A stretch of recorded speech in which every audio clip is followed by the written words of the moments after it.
So may I move, Mr. Chairs, na nag-violate si Attorney Lopez dito sa ating proceedings or do sa ating trabaho due to this Section 11, letter F, undue interference in the conduct of proceedings. May I move to cite Attorney Lopez in contempt, Mr. Chair? I move. Your Honor, Mr. Chair, before you make the ruling, Any second? if I may be allowed, Any second to the motion? uh, Duly seconded? Is there any objection? Your Hearing none, the Honor. motion is carried. respectfully, it was not the intention of the Office of the Vice President to... Attorney, you wait for me to acknowledge you. Okay, I'm sorry. For that, Apologize, Your Honor. Sa nakaraang pagdinig sa Senado, makikita dito na totoo ang sinabi ng Vice Presidente na si Sara Duterte na hindi na sinunod ang rule sa loob ng Senado. Dahil sa nangyari kay Attorney Lopez sa pagsagot niya ay inakasahan ito ng convective na si Franz Castro na di sumasagot ng tama, at pilit na ipasagot sa COA kung saan na napunta at anong pinagkagastusan nito.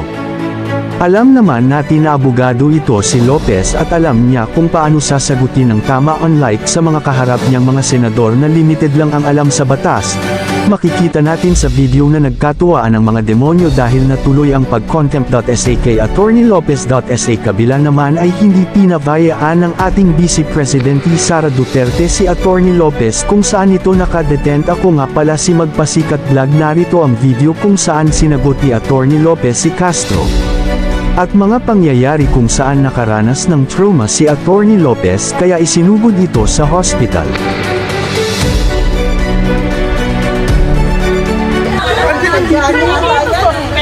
Hindi ito convict. Ma'am, dadalhin po namin sa St. Luke. Hindi. Kanina, sinabihan kayo sa St. Luke. Dinala nyo Hindi dito. ko po alam.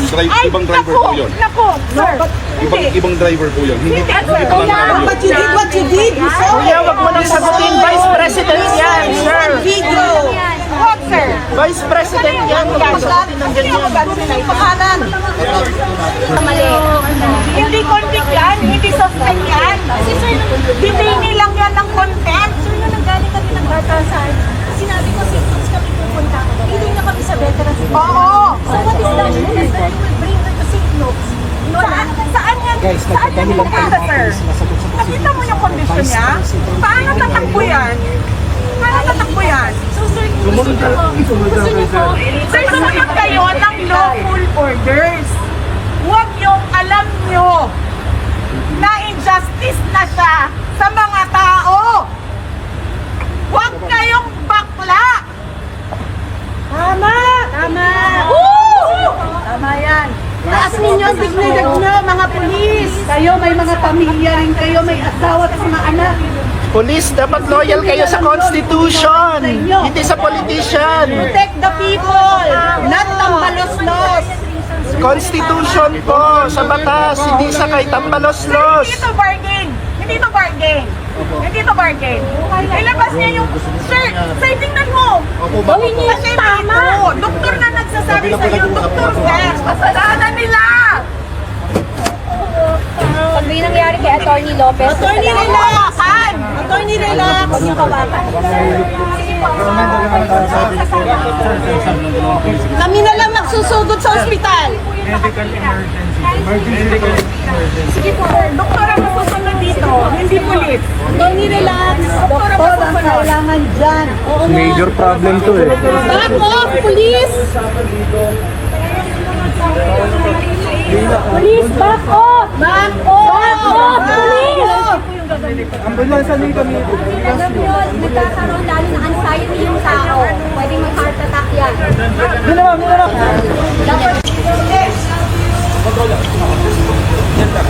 Lawful order. Tama na, sir. Tama na.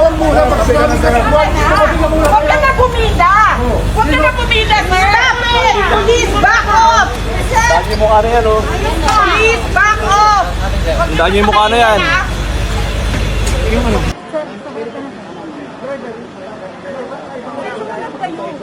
Sumunod kayo. Sumunod kayo sa same group QC. Yan ang sinabi ng nanay ng pasyente. Okay? Next of kin. Pag namatay yung pasyente, yung nanay na mag-decide kung paano mamatay ang anak niya. Okay? Okay, sumunod ka. Ang ganap na sasakyan mo. Ingat po, ingat po. Hindi mo siya makausap eh. But she answered some questions of the doctor. Pero hindi lahat din. And then, pag kami yung kumakausap sa kanya, hindi siya nagsasalita na. And really, I'm worried kasi kanina din, inano niya yung ballpen ba? Ginaganyan niya yung ballpen na sinabihan namin siya. Sinabi niya sa amin na ayoko na ito, make this stop. And I will stop this. Ganyan, mga ganyan na mga ano. And she already said her piece kanina before she started vomiting. She said her piece. Parang she doesn't feel safe. And she is astounded by the lack of rules. She is astounded by the assault to democracy.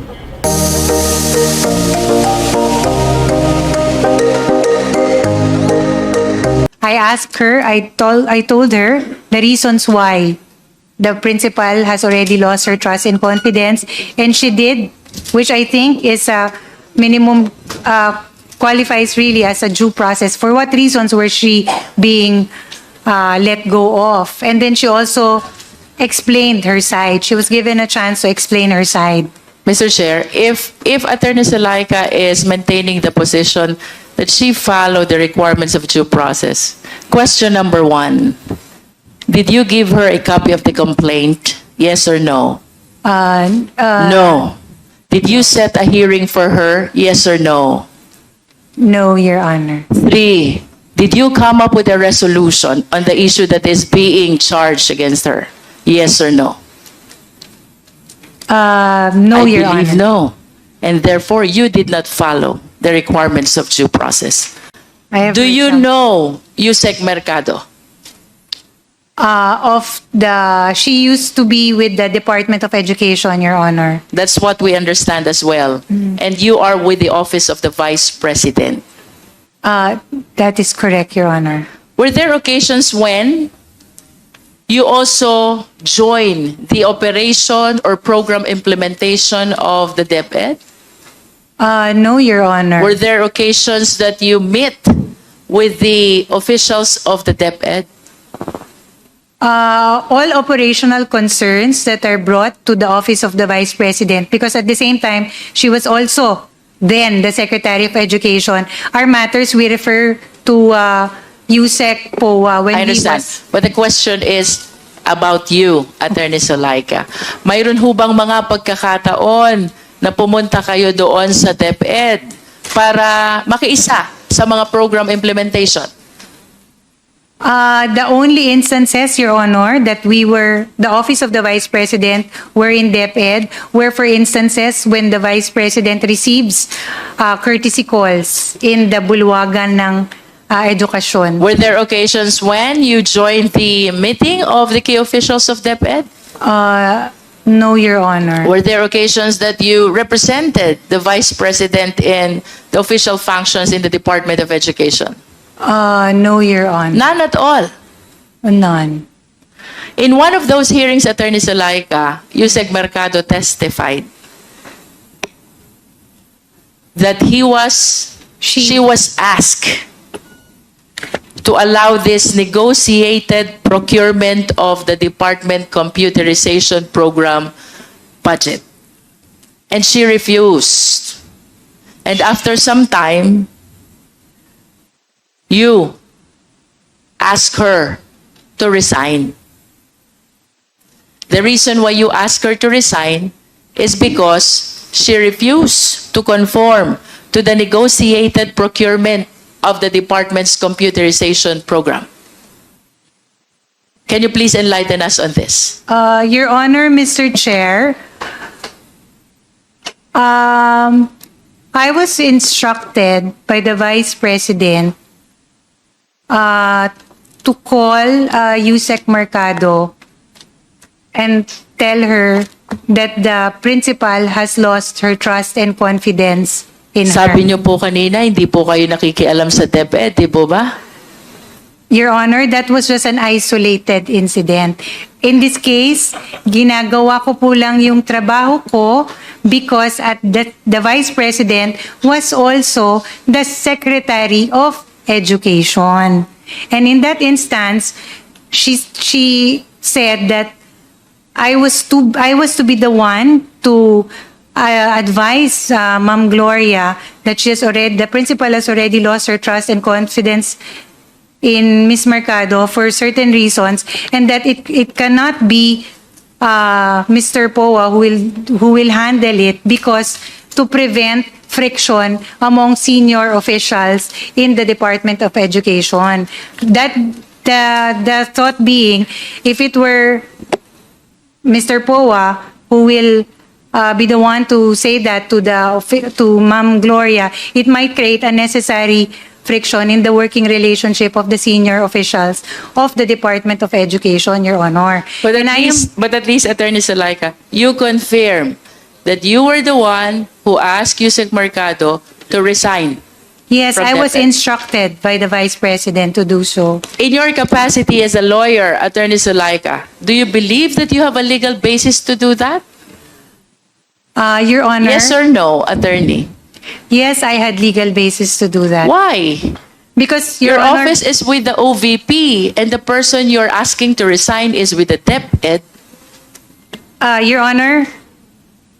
Because if you I will am be claiming that you have the legal basis to do that, then the people in the DepEd has the legal basis also to meddle in the operation and separation of employees of the OVP. Your Honor, Mr. Chair, for the record, this is an isolated incident.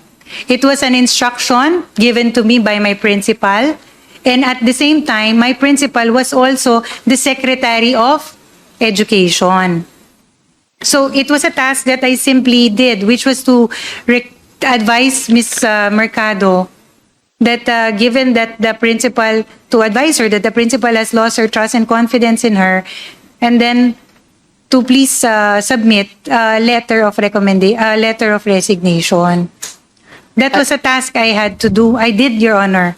Ginawa ko lang po Will yung you trabaho ko. welcome Attorney Sulaika, the DepEd official, coming into the office of the Vice President, meddling on the operation of the OVP? Would you welcome that? Yes or no? I believe no. Again, Your Honor, Mr. Chair, it was really an isolated incident where I was instructed by the Vice President, who was also the Secretary of Education during that time. Attorney, please enlighten us. Walk us through. Kwento niyo po sa amin. Paano po nangyari itong pagkikita ninyo at pag-uusap ninyo ni Yusek Mercado? I was instructed first by the Vice President to call on Mr. Mercado. Kailan po yan? Ay, hindi ko na po maalala. At least the year and the month. I think last year, Your Honor. Last year, this is 2023. Anong buwan ho ba ito? I am sorry, Your Honor, I cannot anymore recall. But it First was not this quarter, year. second quarter? I cannot anymore recall. You should have remembered this because you are asking a high-ranking DepEd official to resign. This is something which is very remarkable. Your Honor, Mr. Chair, it was, Please continue. thank you. It was really a task that was given to me, which I performed. Yes, but please walk us through. Paano, kailan nangyari po itong pag-uusap niyong ito ni Yusek Mercado? Hindi ko na po maalala yung time, ma'am. Or yung buwan o yung period. Saan po kayo nag-usap? Pinatawag po namin siya sa Office of the Vice President Central Office. And then, Uh, did you personally call her? No, Your Honor. So who called Yusek Mercado? Mr. Lemuel Ortonio, I understand. Mr. Lemuel Ortonio. And then what happened? Then she came to the office, Your Honor, and then we sat with her and then told her When you about- said we, who are among those Mr. who Lemuel talked with him? Ortonio. The three of you. Yes, Just the three of you. that is correct. And how did the conversation start? Sinabi po namin sa kanya na the reason that she's called there, and then we told her that we were instructed, we were operating on the instruction of the Vice President, who was also the Secretary of Education that time. We told her that the principal has lost her trust and confidence sa kanya, and for Would you know, Attorney Sulaika, kung gaano na katagal na nagtratrabaho si Yusek Mercado sa DepEd when this incident happened? I would assume, Your Honor, that she has been working with the government for quite some time. Like 40 years? 30 years? Maybe, yes. And you will agree with me that this is a very serious thing, asking somebody to resign, somebody who has rendered service in the government for more than 30 years already. Tama po ba? Your Honor, Mr. Chair, this is not to also belittle the credentials of Yusek Mercado. It is not. But the reason that I was instructed to tell her that the principal has lost her trust and confidence in her already, Your Honor. So, yun lang po yung sinabi ko at yun lang po Attorney, yung- you are a lawyer. It is fundamental upon us to follow due process. Did you accord Yusek Mercado the fundamental right to due process? I told her the reasons why, Your Honor. Yes. Did you give her ample opportunity to explain her side? Yes, Yusek Mercado explained, but I told her that I was not the person that she was to talk to because I am not part of DepEd. I told her to take these concerns to the Chief of Staff or the Office of the Secretary in the Department of Education. Medyo unfair po yan, Attorney Sulaika. When you will be advising Yusek Mercado that she has to tender her courtesy resignation, you will be claiming that that is an instruction coming from your principal. And now that Attorney Sulaika is trying to explain Attorney herself, Mercado. Attorney Mercado. Yusek Mercado is trying to explain herself, you will be telling her that you do not belong to DepEd. I listened to her, Your Honor. I did. I listened to her. But at the end of the day, I cannot make that decision because I am not with the Department of Education. Of course, you understand the theory of constructive dismissal. Do you? You do. Because we are lawyers. Please enlighten the committee. What is constructive dismissal?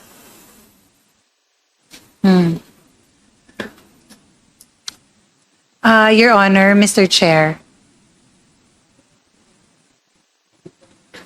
What I did was really in pursuance of the instruction of the Vice Mr. President. Chair, can we please direct our resource speaker to be responsive to the question? Attorney Sulaika, Yes, I sir. understand that you have back problem. Would you like me to declare 1 minute suspension? Thank you. 1 minute Thank you. suspension is declared by the chair. I appreciate that, Your Honor. Mr. Chair, we are asking for the enlightenment of Attorney Sulaika with respect to constructive dismissal. Yes, Attorney Lopez, please. Yes, Your Honor, Mr. Chair. From what I recall, constructive dismissal happens when an employee is forced to resign under certain circumstances. In the case of Yusek Mercado, she has the rank of undersecretary And she serves at the pleasure of the appointing authority. So, given that the principal has lost her trust and confidence, then we can also ask for her to resign. To add, Mr. Chair, by constructive dismissal, you are placed in a situation where you have no other option but to resign. I understand that Yusek Mercado is occupying a position of confidence. However, Attorney Zulaika, you will agree with me that the requirements of due process, notice and hearing are fundamental. Did you follow the requirements of due process before you ask Yusek Mercado to resign? I believe that the question is answerable by yes or no. I informed her, Your Honor, of the reasons why. She also Did you explained. follow the requirements of due process before you ask her to resign? Please be responsive. Yes, I followed the due process. If you procedure, Your did, Honor. mayroon ho ba kayong pwedeng i-present na notice of hearing where she can explain herself? What, Your Honor, if I may explain, in that isolated incident, I asked her, I told her the reasons why the principal has already lost her trust and confidence, and she did, which I think is a minimum, qualifies really as a due process. For what reasons were she being let go of? And then she also explained her side. She was given a chance to explain her side. Mr. Chair, if Attorney Zulaika is maintaining the position that she followed the requirements of due process, question number 1, did you give her a copy of the complaint? Yes or no? No. Did you set a hearing for her? Yes or no?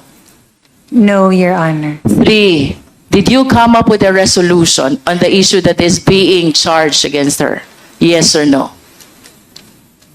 No, I Your believe Honor. no. And therefore, you did not follow the requirements of due process. Mr. Chair, I wish to proceed.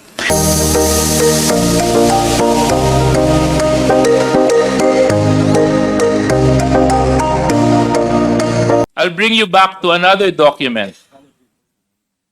August 21, 2024. Muli na naman po kayong sumulat kay chairman ng COA. At dito, sa laman po ng sulat ninyo, ipinapakiusap ninyo na kung maaari, wag i-share ang audit observation ng COA sa Kongreso. Noong August 13, 2024, nag-issue ang House Committee ng Appropriations ng subpoena, Duces Tecum, sa COA kaugnay ng COA Audit Report tungkol sa pondo ng OVP at DepEd. Matapos ang ilang budget hearing kung saan tinalakay ang paggastos ng OVP at ng DepEd Secretary ng pondong ito na umaabot ng 125 million pesos sa loob lamang ng labing isang araw. Totoo po ba ito?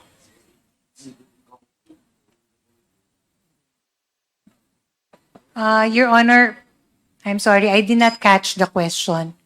Respectfully, may you please repeat? I'm sorry. Attorney Lopez,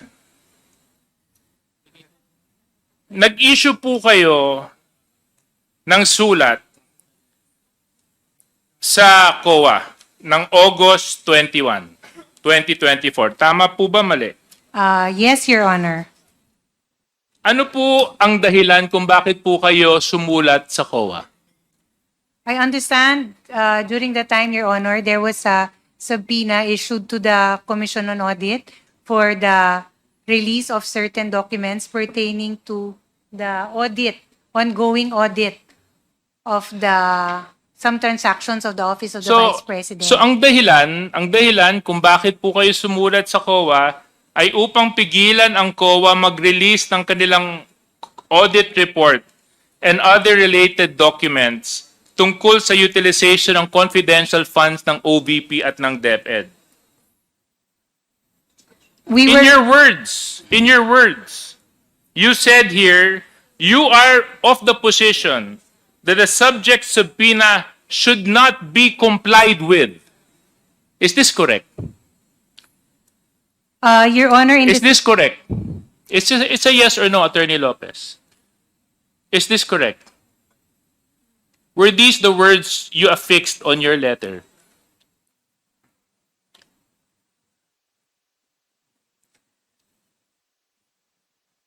Your Honor, It's a yes or no, Attorney Lopez. Oo lang po at hindi. Nandito po yung copy ng sulat. Kung gusto niyo po, bigyan ko po kayo ng copy ng sulat ninyo. may I please At have saka a copy? nandito po yung signature ninyo sa kopya, sa sulat. Your Honor, respectfully, may I request a copy of the said letter? So I can... Comsec, can you please give this to the person who has lost her memory?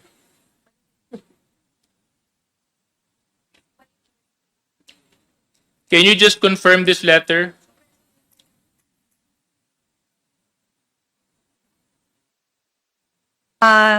Yes, Your Honor.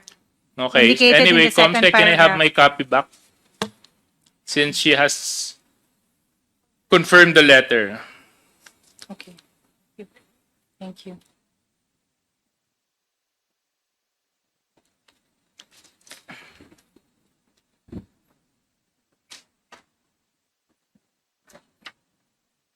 When you issue this letter, Attorney Lopez, did you act on your own volition? Yes or no? No, Your Honor. Hindi. Hindi kayo nag-iisa. So sino ang kasama ninyo nung ito po ay inyong ipinarating sa Commission on Audit na hindi dapat sila sumunod sa subpoena duces tecum ng Kongreso? Your Honor, this was a matter I consulted with Mr. Lemuel Ortonio. Kayong dalawa lang. Yes, Your Honor, for the matter of the requesting COA. So, ang sinasabi mo, walang alam si Vice President tungkol dito? Your Honor, it was a letter that Ma'am, it's a yes or no. Let's not make life difficult. May kinalaman ba ang Vice Presidente sa sulat na ito? Oo, hindi. Opo, yes. So, she knew about the letter. Correct. Yes, Your Honor. Before you signed off to it and sent it to COA, correct? Yes. So, kayo po ba, Attorney Lopez, kasi ang dating po sa amin nito ay, una, hindi nun nire-respeto yung subpoena authority ng Kongreso. Pangalawa, parang sinusupil nyo yung karapatan ng mamamayan malaman kung paano ginagamit ang pondo ng mga ahensya na pinagkakatiwalaan ng mamamayan. Na pagdating sa oversight function ng mababang kapulungan at ng Senado, kung ito man ay kanilang gagamitin, ito ay hindi nyo kinikilala. Dahil sa sulat na ito, ipinapakiusap ninyo sa COA na huwag sumunod sa subpoena na in-issue ng Kongreso para hindi ibigay ang COA report sa Kongreso. At sa aking pananaw, this is one way of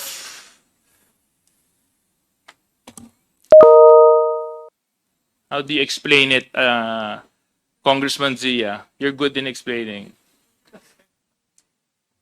Of covering the truth. Tinatakpan ng katotohanan. Kasi kung wala naman kayong tinatago, di ba? Kung wala naman kayong tinatago, ba't nyo pa papakiusapan yung isang ahensya na hindi i-share ang mga dokumento patungkol sa isang investigasyon na isinasagawa ng isa pang ahensya. Share ang mga dokumento patungkol sa isang investigasyon na isinasagawa ng isa pang ahensya. Di ba? Ngayon, Attorney Lopez.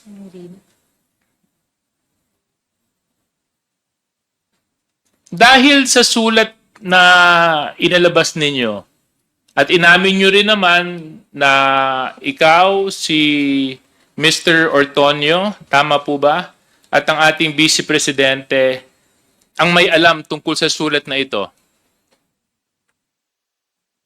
Hindi po ba kayo naniniwala na karapatan ng taong bayan malaman ng kung paano nyo po ginastos ang pera na ipinagkatiwala sa inyo? Your Honor, may I answer? Please answer. Mr. Chair, thank you.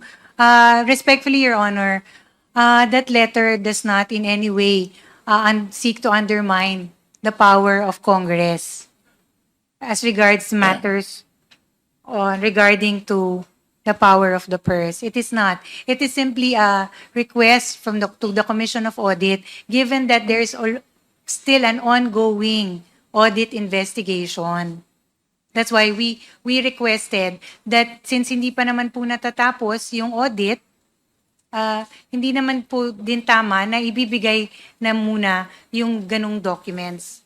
With due respect also to the audit still being done at the Office of the Vice President. So yun lang po yung position namin. We do not seek to belittle nor undermine the power of Congress, Your Honor. That is the farthest Yes, and but- the least but- of our intention.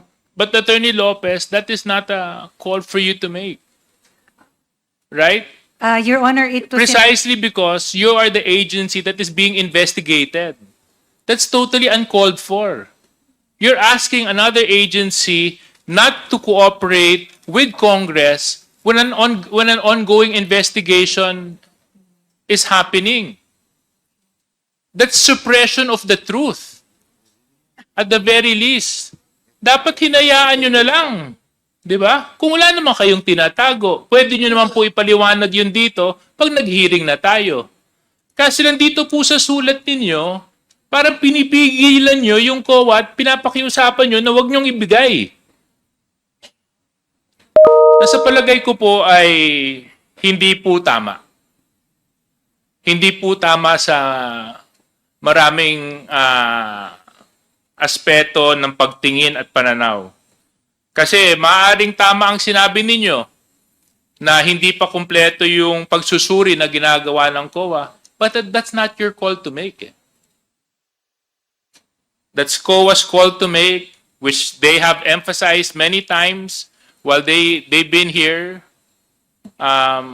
But for this letter, Attorney Lopez, mukha po kasing talagang ayaw niyong malaman ng taong bayan kung paano niyo po ginastos yung 612 million pesos na confidential funds ng Office of the Vice President at pati po ng DepEd. Sinasabi kasi dito sa sulat na ito na tama ba request lang sa COA na wag pagbigyan yung aming request for the subpoena?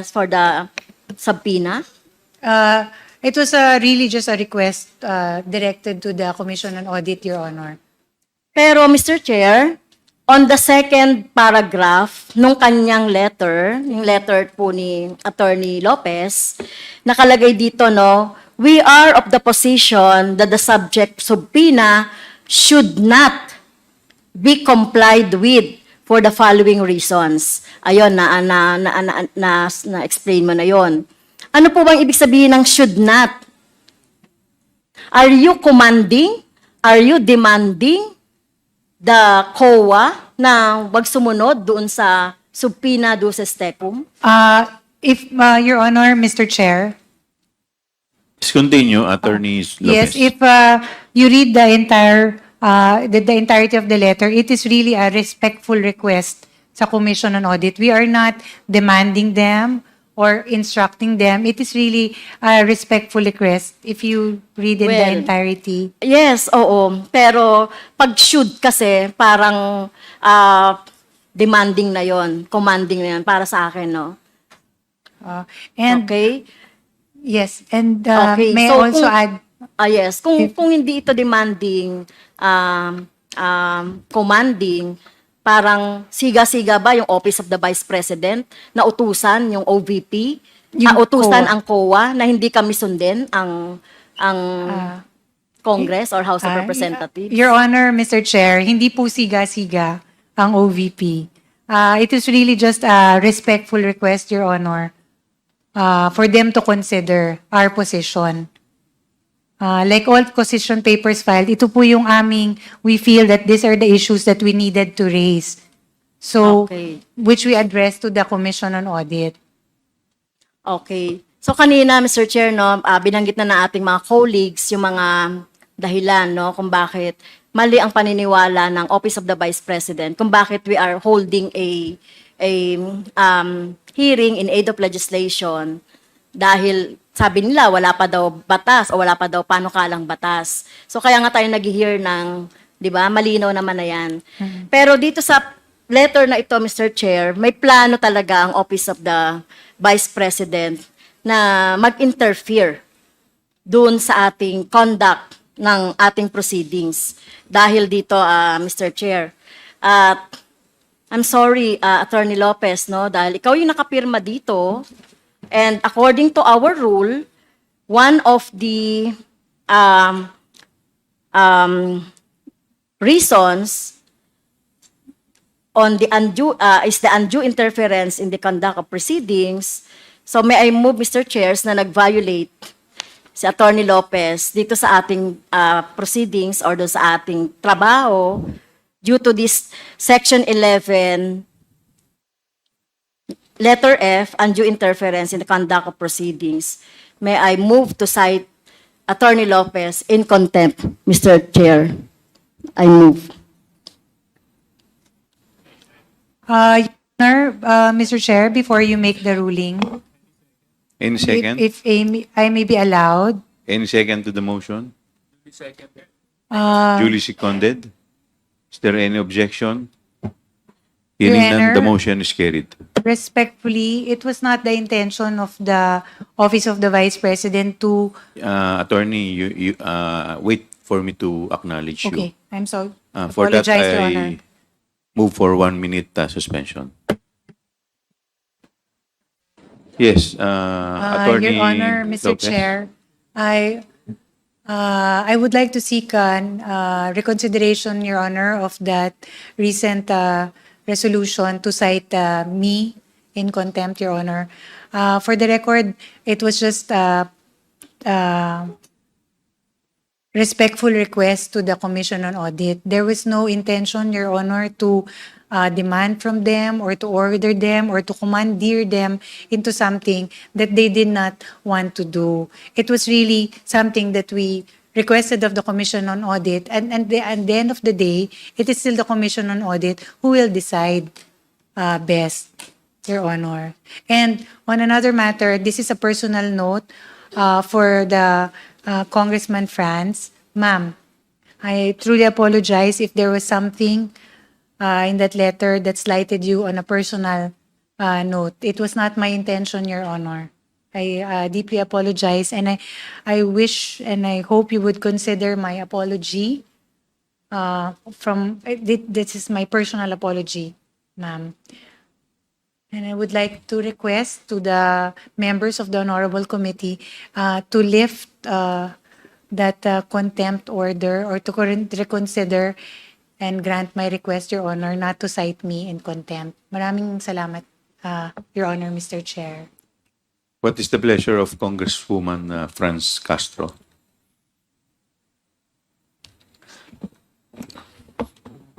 Well, Mr. Chair, on a personal, no, the apology is accepted. However, in the totality of the discussion from 10 o'clock up to now, nakita natin, Mr. Chair, no, very evasive, yung mga sagot ni Attorney Lopez. Tsaka nakita talaga natin na itong letter na to, hindi lang itong letter na to, Mr. Chair, yung totality talaga ng mga discussions pa kanina. Yun yung dahilan bakit natin siya gustong nag-move tayo na to cite in contempt. Kaya, Mr. Chair, I stand by my motion, Mr. Chair. Okay, since we have already cited Attorney Lopez in contempt, the question now is the period. So what is the pleasure of the body? May we know from Congresswoman Franz Castro?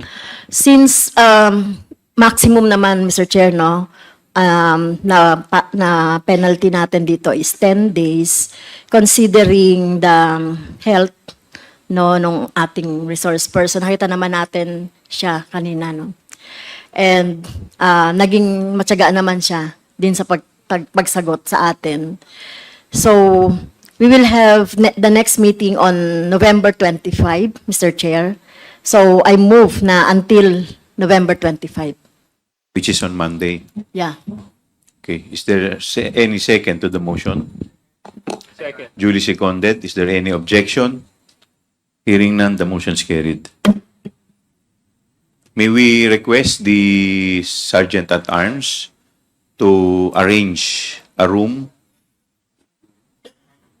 dito lang po sa vicinity ng House of Representative. Yes.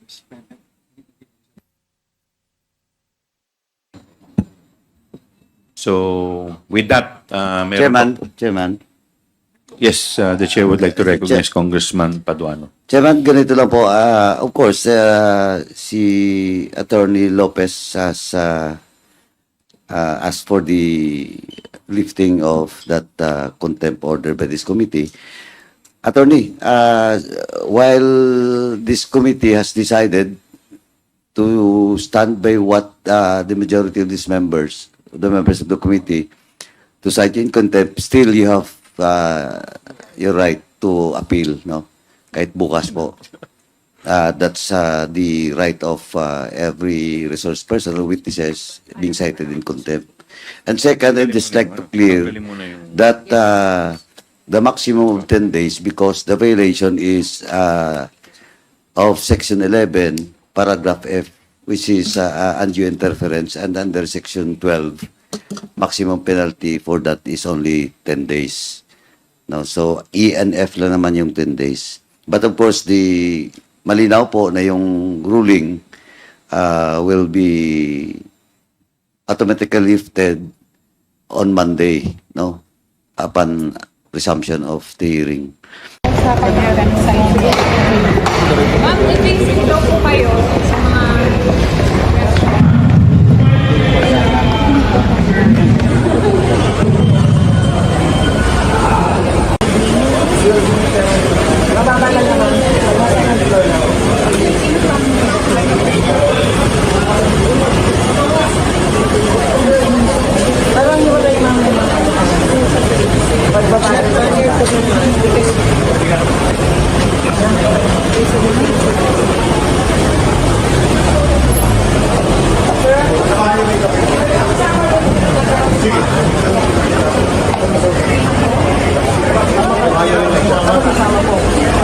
Kayo, sige.